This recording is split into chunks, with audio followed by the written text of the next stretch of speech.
Dizer da minha alegria de estar aqui novamente com os irmãos da Vila Sergipe, mais um culto. Estivemos aqui na época do outro dirigente, em um culto de obra missionária também. E hoje estamos aqui a convite do nosso amado irmão Jair. Peço as orações dos irmãos em favor da minha esposa. Ela também hoje estava numa missão, por isso que ela não veio comigo. Ela estava agendada desde o mês passado para pregar hoje em Mossoró, lá na congregação do Monte Carmelo 4. E ela está ali, os irmãos orem pelo seu retorno, pois o culto lá já terminou essa hora, porque lá é de 6 às 8, já é 8h20, né? Já terminou com certeza, para o Senhor trazê-la em paz, assim como o Senhor tem a levado. Meus irmãos, eu quero nesta noite com a igreja ler um texto sagrado que se encontra no livro de Jonas, capítulo 1 até o versículo 12.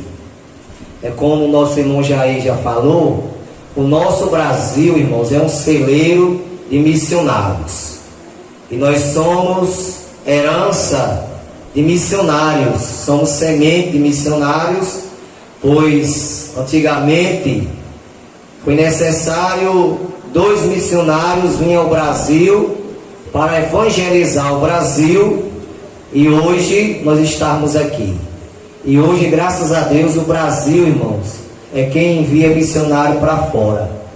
É ao contrário de antigamente. Antigamente eles mandavam do exterior, de outros países para o Brasil, para evangelizar, para ganhar almas, mas hoje é o Brasil que manda.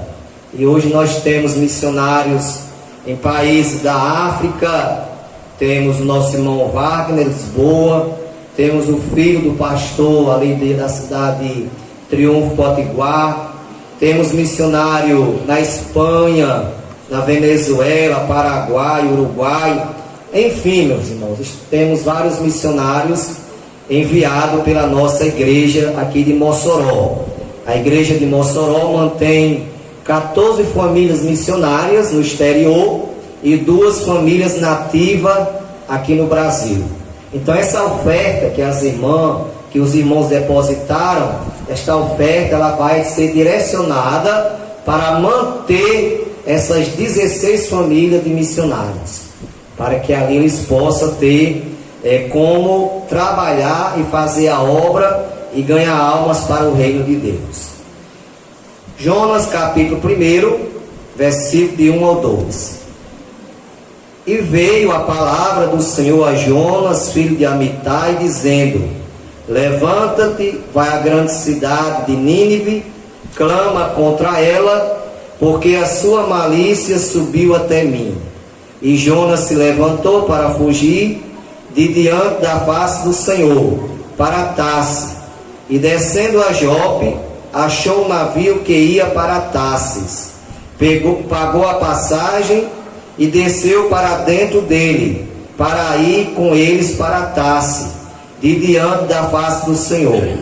Mas o Senhor mandou ao mar um grande vento, e fez no mar uma grande tempestade, e o navio estava para quebrar-se. Então temeram os marinheiros, e clamava cada um ao seu Deus, e lançava no mar as suas fazendas,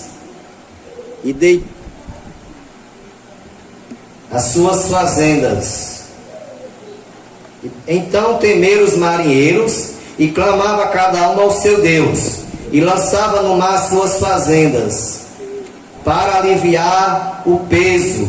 Jonas, porém, desceu ao lugar do porão, e se deitou e dormia profundo sono. E o mestre do navio chegou-se a ele e disse-lhe: que tens, dormente? Levanta-te, invoca o teu Deus, talvez assim Deus se lembre de nós, para não pereçamos. E dizia cada um ao seu companheiro: vinde, lancemos sorte, para que saibamos por que causa nos sobreveio este mal. E lançaram sorte, e a sorte caiu sobre Jonas, Então lhe disseram: declara tu agora, por que razão nos sobreveio este mal? Que ocupação é a tua? De que povo és? Qual é a tua terra? E ele lhe disse: eu sou hebreu, tema ao Senhor, o Deus do céu, que fez o mar e a terra seca. Então os homens se encheram de grande temor e lhe disseram: por que fizeste isso? Pois sabia os homens que fugia de diante da face do Senhor, porque lhe tinha declarado. E disseram-lhe: que faremos nós para que o mar se acalme? Porque o mar se elevava e engrossava cada vez mais. E ele lhe disse: levantai-me e lançai-me ao mar, e o mar se aquietará, porque eu sei que por minha causa vos sobreveio este grande mal.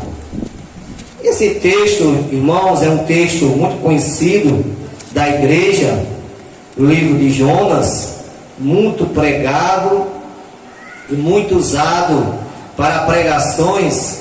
E aqui nós vemos o relato histórico do profeta Jonas, que foi chamado por Deus para fazer a obra missionária. Jonas, como também sabemos, ele pertencia, é o profeta que pertencia ao reino do norte, pois sabemos que Israel foi dividida reino do norte, reino do sul, e Jonas pertencia ao reino do norte. Era um profeta que Deus havia o chamado para a obra, e ele profetizou, atuou entre os anos 785 a 750 antes de Cristo. Foi o período que Jonas atuou como profeta e profetizou durante o reino de Jeroboão II, entre os anos 782 a 753 antes de Cristo. Então Jonas, ele recebeu uma missão de Deus, realmente foi chamado para ser um missionário da obra do Senhor. Jonas, como vemos no texto, era filho de Amitai, conforme 2 Crônicas, capítulo 14, versículo 25.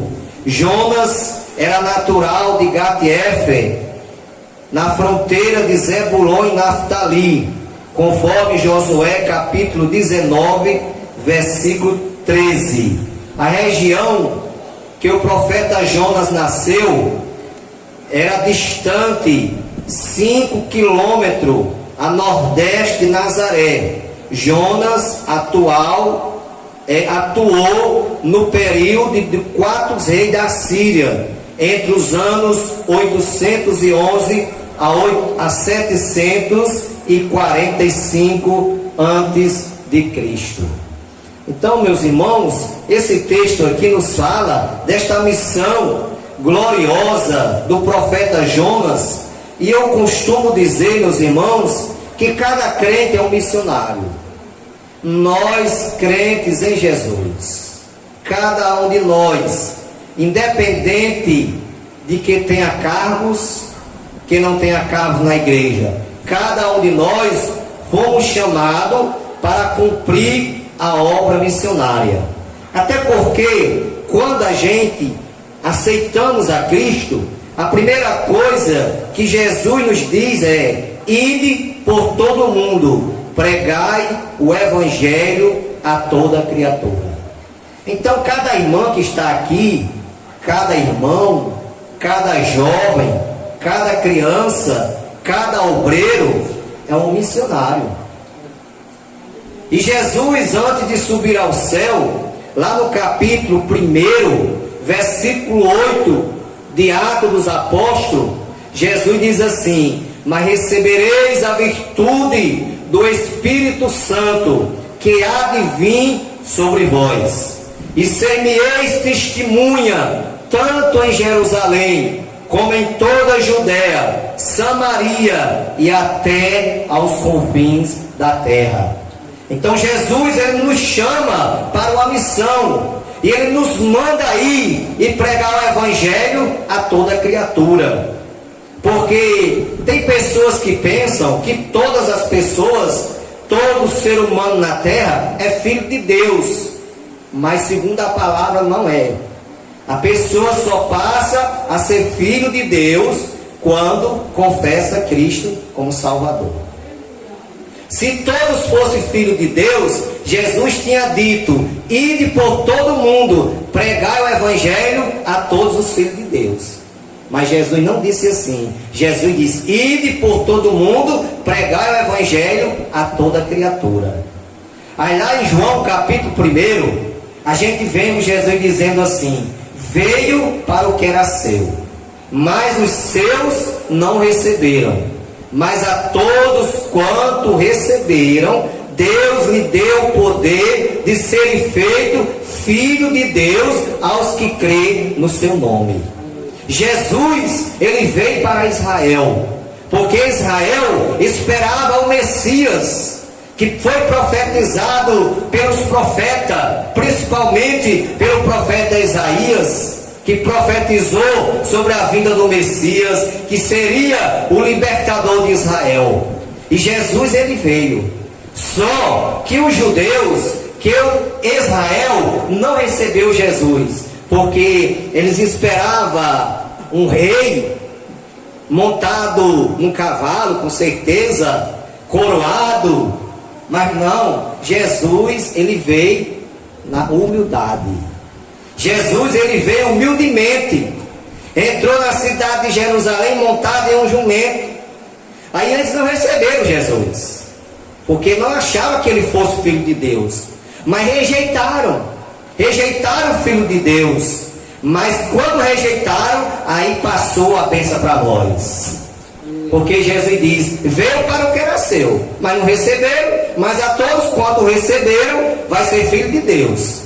Aí na hora que aceitamos a Jesus, irmãos, passamos a ser da família de Deus, passamos a ser filho de Deus.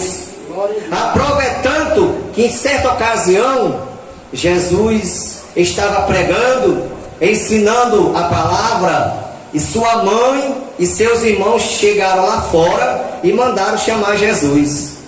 E a pessoa chegou com o recado: mestre, tua mãe e teus irmãos estão lá fora e quer falar contigo. Aí Jesus diz assim, faz uma pergunta para as pessoas que ali estavam: quem é minha mãe? Quem são meus irmãos? Aí olhou para o povo, para os discípulos, e disse: eis aqui minha mãe, meus irmãos e minhas irmãs, porque qualquer que fizer a vontade daquele que me enviou é minha mãe, meu irmão e minha irmã. Então, querida igreja, hoje nós somos filhos de Deus, hoje nós fazemos parte da família de Deus, porque temos aceitado a Jesus como nosso Salvador. E Jonas, segundo a tradição rabínica, irmãos, Jonas representa a nação de Israel. Enquanto que nós vamos ver no decorrer do texto lido, no capítulo 2 em diante, nós vamos ver o que Deus fez para que Jonas se arrependesse e fosse fazer a obra. Então, enquanto Jonas representa a nação de Israel, o peixe que engoliu Jonas representa a Babilônia. Nós sabemos que a nação de Israel, ela foi levada cativa para a Babilônia. O fato de Jonas ter sido engolido representa o exílio. Isso aqui é uma simbologia, irmãos, uma representação que eles estudaram e analisaram, e eles fizeram esta colocação, dizendo que Jonas representa Israel, o peixe representa a Babilônia, e quando Jonas foi engolido pelo peixe, representa o exílio. Aleluia! Glória ao nome do Senhor. O livro de Jonas pretende nos mostrar que a misericórdia de Deus se estende a toda a raça humana. Jonas foi o único profeta mandado para pregar aos gentios. Dos profetas que tem no Antigo Testamento, os profetas maiores, os profetas menores, desses profetas, o único que foi levantado para pregar aos gentios foi o profeta Jonas. Aí nós vemos, irmãos, a palavra nos diz que Jonas, ele tentou fugir da presença de Deus. Nós vemos no texto, quando no versículo 1 ao versículo 3 da leitura, nos diz assim: e veio a palavra do Senhor a Jonas, filho de Amitai, dizendo: levanta-te e vai à grande cidade de Nínive e clama contra ela, porque a sua malícia subiu até mim. Quando a palavra veio a Jonas, realmente Jonas se dispôs a se levantar. Em outras passagens da Bíblia, nós vamos ver Deus falando para o profeta e mandando se levantar. Profeta Ezequiel, você vai ver o profeta, o livro de Ezequiel, você lendo o livro de Ezequiel, você vai ver Deus falando: põe-te em pé e eu falarei contigo. Filho do homem, põe-te em pé e eu falarei contigo. Quando Saulo de Tarso teve um encontro com Jesus no caminho de Damasco, a gente vemos ali, quando Saulo caiu por terra, Saulo gritou dizendo: quem és? E Jesus diz assim: eu sou aquele a quem tu persegue. Duro é para ti recalcitrar contra os agrilhões. Aí Paulo pergunta: Senhor, o Senhor quer o que eu te faça? O que queres que eu te faça? Aí Jesus diz: levanta-te e entra na cidade, e lá te será dito o que te convém fazer. Então aqui Deus fala com Jonas e manda ele se levantar. Levanta-te e clama contra Nínive, contra a cidade de Nínive. Aí Jonas se dispõe a se levantar, mas não foi para pregar. Jonas se levantou para fugir. Mas o papel que Deus queria de Jonas não era para ele fugir, é para ele pregar o evangelho. Aí alguém pode dizer: mas Jonas foi covarde. Meus irmãos, às vezes a gente se precipita em nossas palavras. É bem verdade que a atitude que ele tomou não foi a correta, mas fazer a obra que Deus chamou Jonas para fazer, irmãos, não era fácil. Sabe por quê, irmãos? Porque o povo de Nínive era um povo cruel. Nós vamos ver no decorrer do texto a situação daquela cidade de Nínive. Aí diz que Jonas se levantou para fugir, desceu a Jope, pegou um navio, pagou a sua passagem para Tarsis. A cidade de Tarsis ficava a sudeste da atual Espanha hoje. Tem a Espanha hoje, o país da Espanha. Então, a cidade de Tarsis, na época de Jonas, ficava a sudeste da atual Espanha, a 4.000 quilômetros de Israel, totalmente contrário ao caminho de Nínive. Ou seja, Nínive era para cá, Jonas pegou o caminho para cá. Então ele queria ir para Tarsis.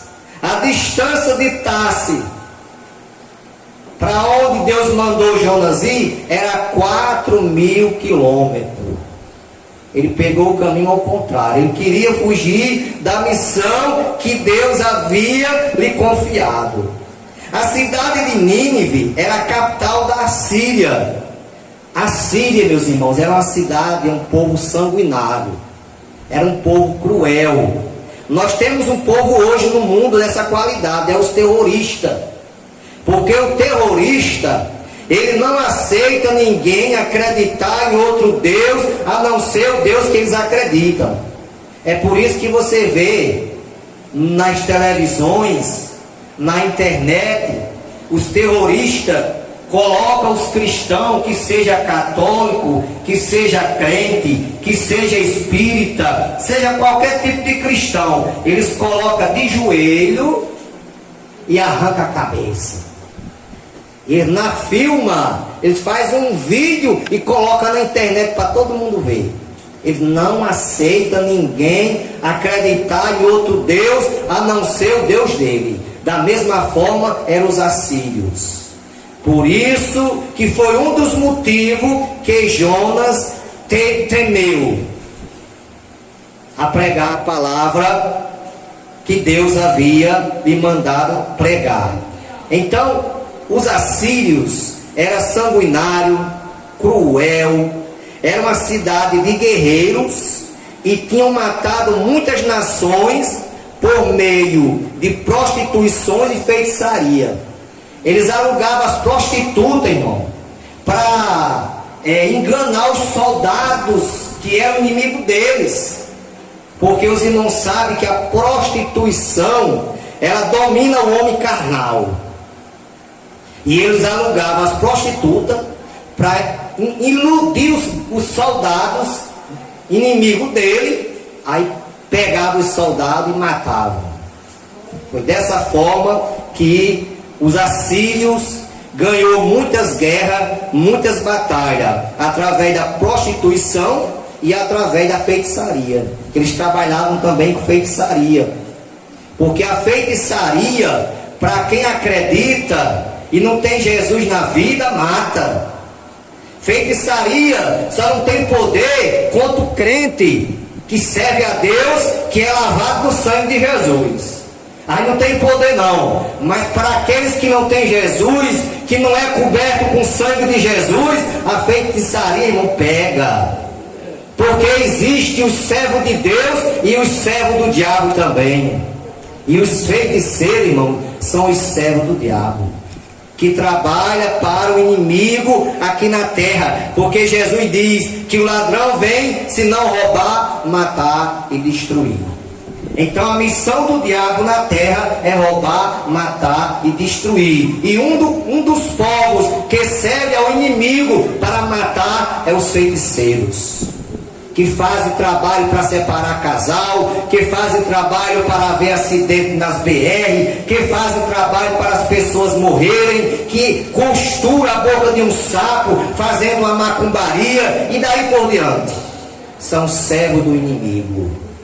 Mas esta igreja, meus irmãos, é comprada e lavada com o sangue de Jesus.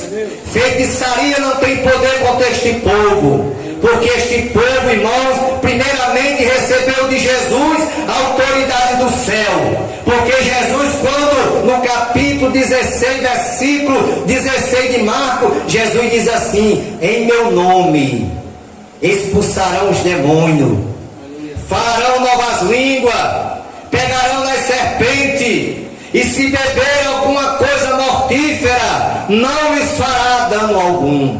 Porão as mãos sobre os enfermos, e esses serão curados.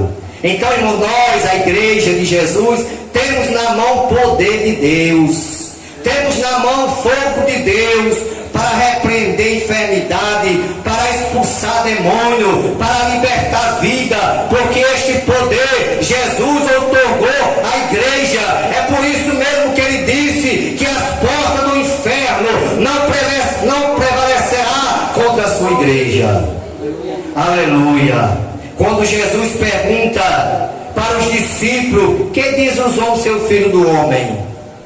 E os discípulos dizem, uns dizem que tu és João Batista, outros dizem que tu és um dos profetas. Aí Jesus pergunta: e vocês? O que é que vocês dizem que eu sou? Aí Pedro diz: tu és o Cristo, o Filho do Deus vivo. Aí Jesus disse: bem-aventurado és tu, Simão Barjona, porque tu não revelou a carne e o sangue, mas meu Pai que está no céu. Eu também te digo que sob esta pedra, que a pedra que Jesus fala, foi a declaração de Pedro: Jesus, o Cristo, o Filho do Deus vivo, sobre esta pedra edificarei a minha igreja, e as portas do inferno não prevalecerá contra ela. Então, querida igreja, as portas do inferno não prevalecerá contra nós, porque nós temos promessa de Deus. Nenhuma arma forjada contra a igreja vai prevalecer. Aleluia. Aí vamos aqui, irmãos, dentro do texto que temos lido, o que levou Jonas a fugir? Porque dá para nós fazer essa interrogação, dá para nós fazer essa pergunta: o que foi que levou Jonas a fugir? Porque ele não quis cumprir a missão de Deus. Primeiro, irmãos, em primeiro lugar, o que levou Jonas a fugir da obra que Deus havia entregado a ele, justamente foi a malvadeza dos assírios, a crueldade dos assírios. Foi a primeira coisa que levou Jonas a fugir. Segunda coisa, o segundo elemento que levou Jonas a não querer fazer a obra, sabe qual foi, irmão? Jonas não tinha vontade alguma de ver o seu adversário ser resgatado por Deus. Jonas era daquele: não, os assírios têm que morrer, eles não merecem misericórdia de Deus, eles têm que morrer. Por isso mesmo que Jonas fugiu. Ele não queria que os assírios fossem salvos, ele não queria que os assírios fossem perdoados. Por isso mesmo que ele tomou um navio ao contrário de Nínive, e queria fugir da presença do Senhor. Porque Jonas, irmãos, achava que os assírios deveriam ser punidos pela sua crueldade. Foi um dos motivos. O segundo motivo que levou Jonas a não querer realmente pregar a palavra lá em Nínive. No versículo 4, irmãos, em diante do texto que nós temos aqui lido, versículo 4 diz assim: mas o Senhor mandou ao mar um grande vento, e fez no mar uma grande tempestade, e o navio estava para quebrar-se. Então temeram os marinheiros, e clamava cada um ao seu Deus, e lançava no mar as fazendas que estavam no navio, para o aliviarem do seu peso. Jonas, porém, desceu aos lugares do porão, e se deitou e dormia um profundo sono. Veja, meus irmãos, quando Jonas entra no navio, paga a passagem, desce ao porão, começa a dormir, um sono tranquilo, pensando que nada ia acontecer, pensando que Deus não ia tomar nenhuma atitude, aí ele se engana. Porque ele pensava que poderia fugir da presença de Deus, do chamado de Deus. Mas nós sabemos, irmãos, que da presença de Deus não tem quem fuja. Lá no Salmo 136, se não me foge a memória, ou é o 139, o salmista diz assim: se subir às mais altas alturas, tu estás lá. Se eu descer as partes mais baixas da terra, o Senhor está lá. Se eu for para a escuridão, para o Senhor é como um dia. Para onde fugirei do teu espírito? Então de Deus não tem quem fuja. Aleluia. Lá em Apocalipse está escrito que os olhos do Senhor são como chama de fogo. Isso, irmãos, tem uma representação espiritual. Quando a Bíblia fala os olhos como chama de fogo, não é que Jesus apareça para alguém com os olhos cheios de fogo, não. Isso é um sentido espiritual. Representa que tudo está patente aos seus olhos, que ele vê todas as coisas.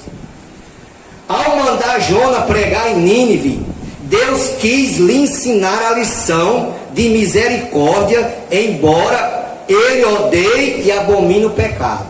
Então, meus irmãos, quando Deus chama Jonas para pregar para o povo de Nínive, para os assírios, Deus quis mostrar a misericórdia.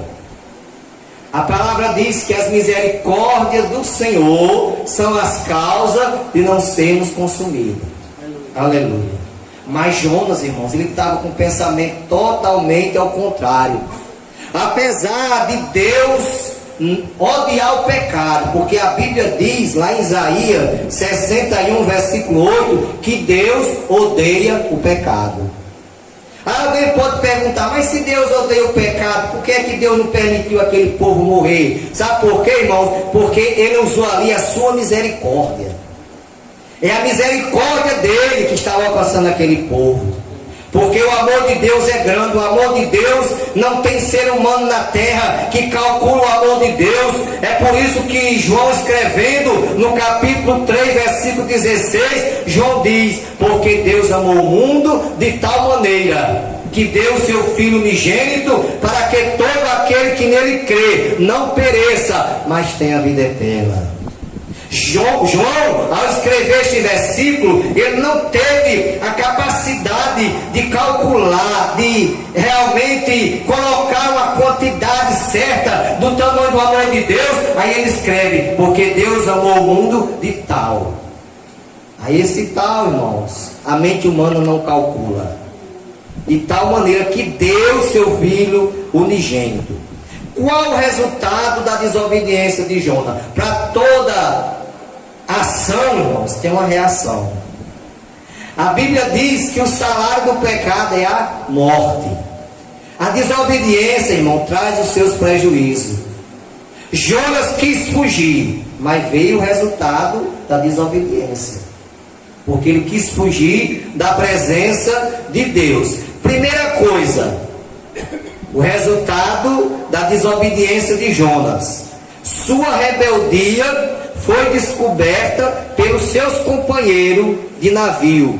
Como disse Jesus, que não há nada oculto que não seja revelado.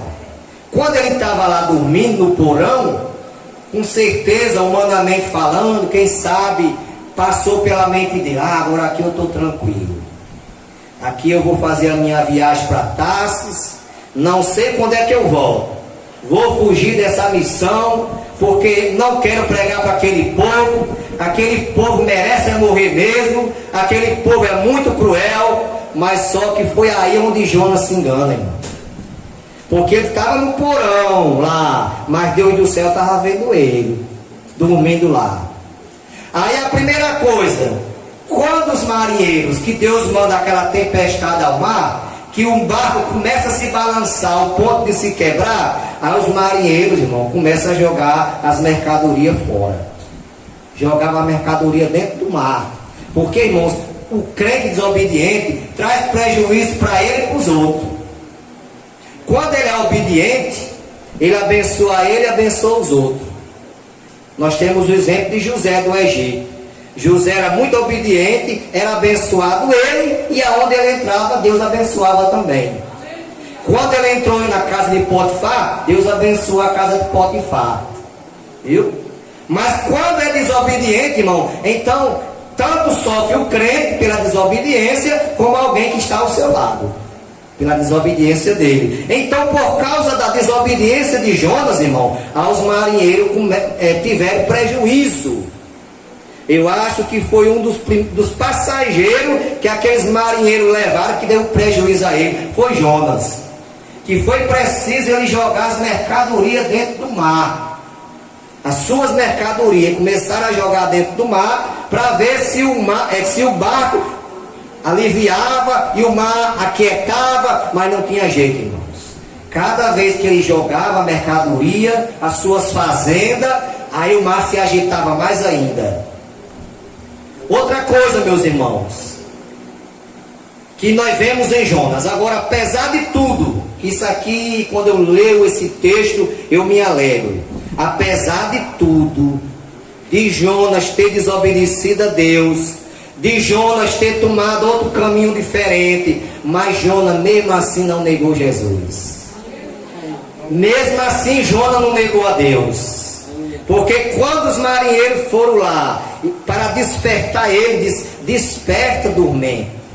De que povo és tu? Da onde vem? Aí ele disse: eu sou hebreu e temo a Deus. E por essa causa está acontecendo isso. Os marinheiros, irmãos, eles sabiam, já tinham ouvido falar do Deus dos hebreus, como era poderoso. E eles também temiam os deuses dos hebreus. Ele tinha aquele temor, porque ele sabia que o Deus dos hebreus era poderoso. Aí quando eles lançaram sorte, a sorte caiu sobre Jonas.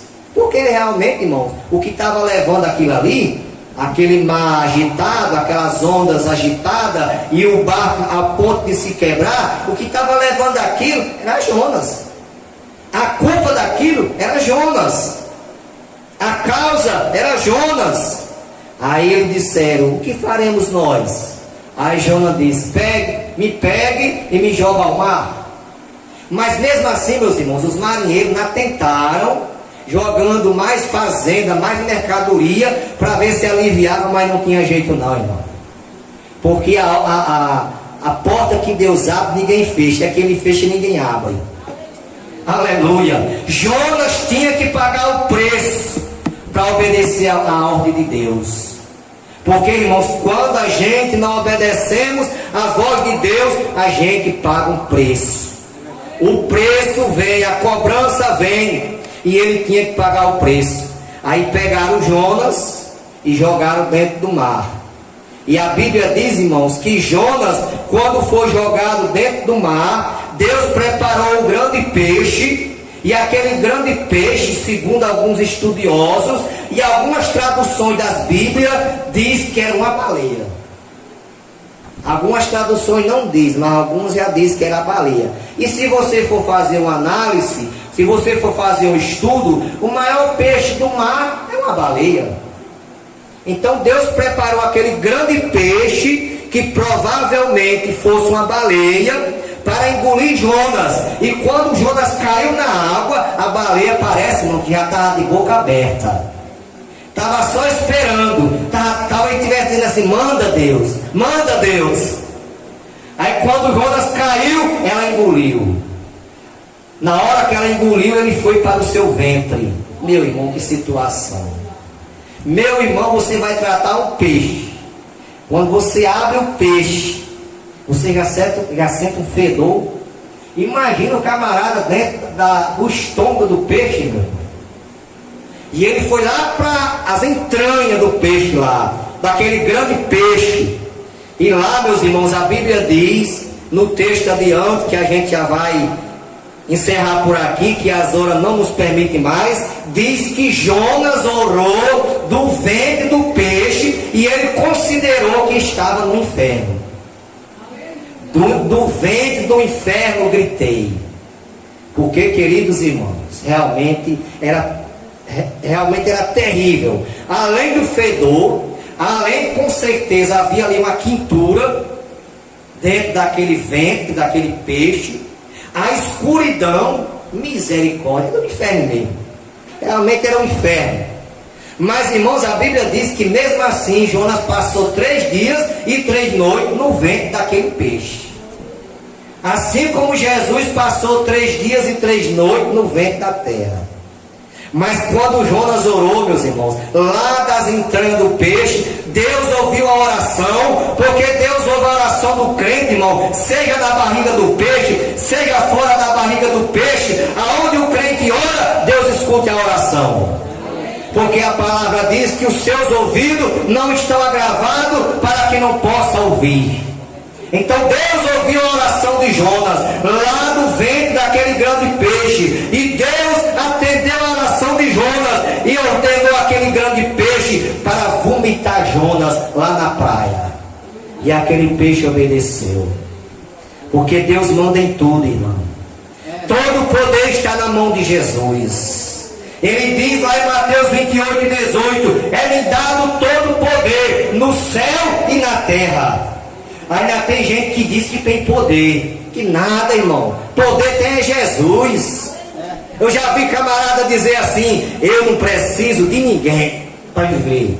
Não preciso de ninguém. É engano. Ele pode ter o dinheiro que ele tiver, irmão. Ele pode ter o ouro, pode ter a prata, pode ter quantas mansões quiser, pode ter quantos aviões para andar quiser, pode ter tudo, mas ele precisa da pessoa um dia. Ele vai precisar. Sabe quando? Para pegar o corpo dele, colocar no caixão, enterrar ele e jogar terra na cara dele. Vai ser. Vai precisar. Precisa. Todos nós, meus irmãos, precisamos uns dos outros. Eu preciso dos irmãos. Os irmãos precisam de mim uma hora. Porque nós temos que viver, irmão, em comunidade, né? Como Jesus ensina na sua palavra. Então nós precisamos um dos outros para viver aqui na terra. Aleluia. Porque nós somos uma família. Mas Jonas, irmãos, foi vomitado lá na praia. E depois de tudo que ele passou, que pagou o preço, foi preciso ele pagar o preço, aí ele foi e pregou a palavra. E a Bíblia diz, irmão, que toda aquela população de quase 120 mil homens se converteram, se arrependeram. E o rei daquele lugar, irmãos, daquele país, ordenou um jejum, que todos jejuassem, até os animais jejuaram. Então, irmãos, quando Deus manda, irmão, Ele se responsabiliza. Nós sabemos, irmão, que ser missionário aqui no Brasil é muito fácil. Agora, sair do Brasil para esses países aí que tem, irmãos, que muitas vezes não aceitam o Evangelho, que são perseguidos, a igreja, os irmãos, o missionário é perseguido, irmão, não é fácil. E pelo lado, a gente até entendemos o que Jonas sentiu. Eu entendo o que Jonas sentiu na hora, o medo, porque humanamente, irmão, vem aquele medo. Ora, a gente no Brasil aqui, irmão, às vezes a gente tem medo até às vezes de pregar para a gente da nossa família. Imagine você pregar para um país que você já sabe que é um povo cruel, que arrancava as cabeças dos inimigos e fazia pirâmide dos crânios das pessoas, né? Eles arrancavam as cabeças, irmãos, das pessoas e fazia pirâmide, só mesmo por crueldade mesmo. Então, meus irmãos, a palavra de Deus nesta noite para nós é sobre o missionário Jonas. Se Deus nos chama, irmãos, para uma missão, muitas vezes não é fácil, sabemos que não é, mas é melhor obedecer do que sacrificar. Porque se Deus nos chamou, não adianta fugir, meus irmãos. Se nós fugir, vai acontecer como aconteceu com Jonas. Nós vamos sofrer, vamos pagar o preço. Então é melhor nós obedecer o chamado de Deus. Seja qual for o chamado, vamos obedecer aquilo que Deus nos entregou para fazer. Por mais humilde que pareça aos olhos de alguém, mas vamos fazer, meus irmãos, porque é a obra de Deus, irmãos. Aleluia. Tem muita gente, irmãos, que às vezes eu conversando às vezes com os irmãos, eu digo, olha, um dos trabalhos que para alguém pode até não ter nenhum valor. Alguém que não tem a sabedoria, né? Porque a pessoa que tem sabedoria, irmão, todo trabalho de Deus tem valor. Tem um valor. É importante. Mas um dos trabalhos na igreja que muitos não valorizam é o trabalho de porteiro, é o trabalho de zelador, mas é um dos trabalhos, irmão, mais importantes da igreja. Por que eu digo que é importante? Porque o zelador, a zeladora, vai zelar a casa de Deus, para quando você chegar, tá tudo bonitinho. Né? Já pensou se não tivesse zelador na igreja, irmão? Aí você ia orar, tá tudo cheio de poeira. Né? Quem tem problema de estarecido, a encostar a face aqui na cadeira, já ia começar a espirrar, por causa do pó que tinha na cadeira.